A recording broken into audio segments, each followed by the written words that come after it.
امام الانبیاء جناب محمد صلی اللہ علیہ وسلم نے فرمایا کائنات والو برکت کیسے ملے گی؟ اللہم بارک لی امتی فی بکورہما، فرمایا اللہ میری امت کی صبح میں برکتیں ڈال دے، اللہ میری امت کی صبح میں برکتیں ڈال دے۔ جو بندہ جتنی صبح اٹھے گا اتنی برکتیں سمیٹے گا۔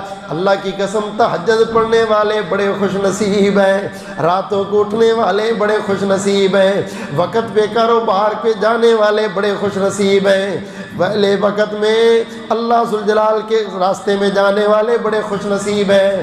میرے نبی کی دعا ہے ان شہزادوں کو جو پہلے وقت میں جاتے ہیں، فرمایا اللہم بارک لی امتی فی بکورہما، اللہ میری امتی، میرے امت کے جو لوگ صبح صبح گھر سے کاروبار کے لیے نکلے اللہ کاروبار میں برکت دے، جو ذکر کے لیے نکلے اللہ ذکر میں برکت دے، جو صحت کے لیے نکلے اللہ صحت میں برکت دے۔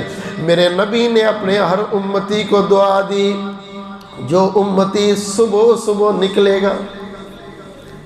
اب یہ نماز فجر بھی برکت والی ہے نا، ساری دنیا سوئی ہوئی ہے، صرف ایک مسلمان ہے جو اٹھ کے فجر کے لیے مسجد میں آ رہا ہے، یہ حصول برکت کا انداز ہے۔